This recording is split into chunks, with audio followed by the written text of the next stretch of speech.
जनाब असदुद्दीन ओवैसी जी। Thank you, sir. I stand to oppose the President address motion. Sir, I start by putting to this House how this foreign policy for our country has been compromised from what its traditional position has been. Sir, take the case of Palestine. 61,709 Palestinians have been killed. 1,11,588 have been injured.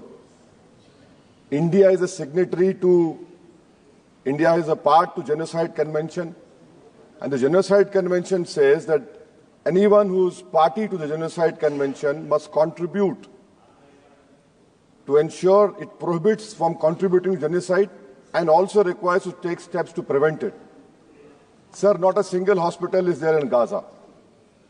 This country, this great nation of mine, had constructed 2 floors of a library in a university.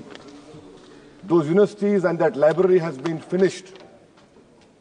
You have 1.2 million people being made homeless. Deliberate starvation has happened. And people have no drinking water. And what do we see now? We have heard the Prime Minister saying, I'll stop the war in Ukraine. Where is my Prime Minister? Where is this government? Why are they keeping quiet on this genocide which is being perpetrated on the Palestinians? What has been the traditional stance of our country from Mahatma Gandhi up to all the Prime Ministers? Why can't we oppose the genocide? We are party to the Genocide Convention. I am warning this government that when the genocide history of Gaza will be written, this Prime Minister will also be in the list of accomplices. I demand from the government that let our country take the responsibility of constructing the health sector in Gaza. Invite more Palestinians to India on scholarship. Let them rebuild that Gaza. We cannot be part. How can we allow arms to be exported to Israel? An Indian ship was stopped in Spain. We are signatory to this genocide convention. How will history remember us? With what face can we face the world? Sir, second point. India's moral voice is dead in Palestine, sir. It is completely dead in Palestine, sir. Sir, come to China. The army chief in the interview to an English newspaper said rules out any troop cut along LAC. He says no troop normalization can happen. Why are we back to business as usual? Mansarovar Yatra will start, direct flights will start, visas will be issued, Chinese investment will be welcomed with open arms. Can we patrol those 25 patrolling points which we lost? Can we go and patrol in the buffer zones of Galwan, Pong Song Su, Gogra, Hot Spring and Kailash Range? No.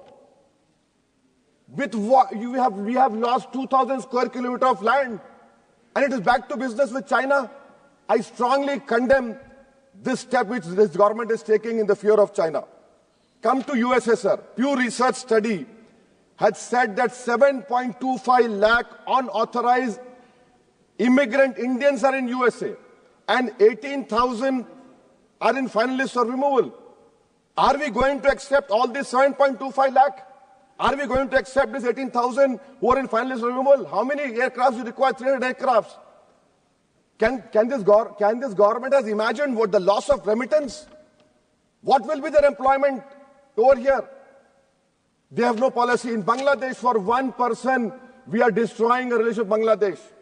When will my Prime Minister meet his counterpart in Bangladesh? I fear, sir, that we will be out of the game. When I say the term game, the government understands that. Sir, coming to minorities, sir.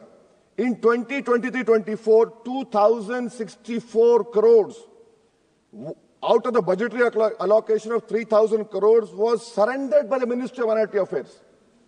I have been consistently demanding from last 10-11 years that the pre-matric, post-matric merit cup mean should be made demand-driven, and only 2,000 crores required.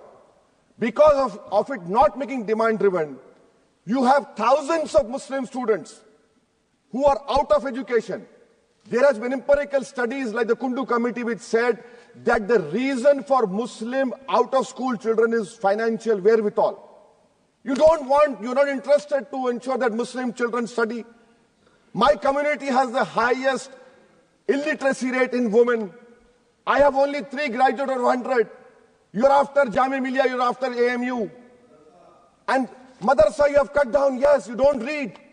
You have cut down the money on madrasa also. I mean, if you read, you'll know. So why can't you do it, sir?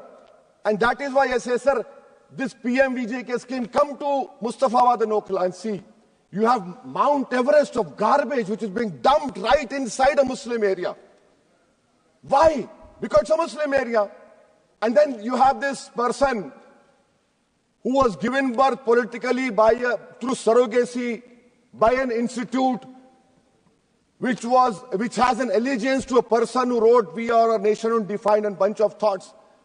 That person day in, day out lies. He lies. His whole start point and end is lies only.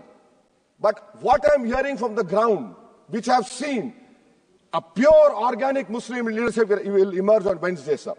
Sir, I am cautioning and warning this government.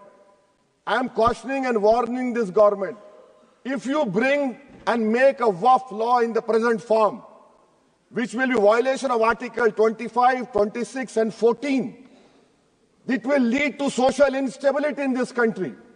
It has been rejected by the entire Muslim community. No Waqf property will be left. Nothing will be left, I say. You want to make India Viksit Bharat? We want Viksit Bharat. You want this country to take back into 80s and early 90s? It will be your responsibility. Because as a proud Indian Muslim, I will not lose an inch of my masjid. Forget about a masjid. I will not lose an inch of my dargah. I will not allow that. We will no more say and come and give a diplomatic talk over here. This is the house which I have to stand up and say honestly that my community, who are proud Indians, it is my property, not given by anyone. You cannot snatch it away from me. Waqf is a form of a worship for me. Sir, unemployment. Youth unemployment has increased to 45%. I'll give you examples, sir. Mumbai airport, for 1,800 jobs, 15,000 graduates turned up, sir. 15,000 graduates. I must congratulate the Prime Minister. Sir, in Bihar and UP, you see train stations overflow with aspirants every time there's an exam for government. In public sector, oil and gas sector, so 15,700 jobs lost, even though their revenue doubled. Central PSUs eliminated 2.7 lakh jobs over past decade. MSMEs, sir, in April, August 2024, on 11,500 MSMEs would have been shut down. Manufacturing employment fell from 12.6 in 11-12 to 11.4 in 22-23. Sir, in conclusion, what is the government showing us? And I really feel pity for the allies of NDA. Despite their 240, they are irrelevant now. I mean, you can take something here and there, but what about the country at large? What about the youth of this country, which the only nation in the world which has a demographic dividend is India?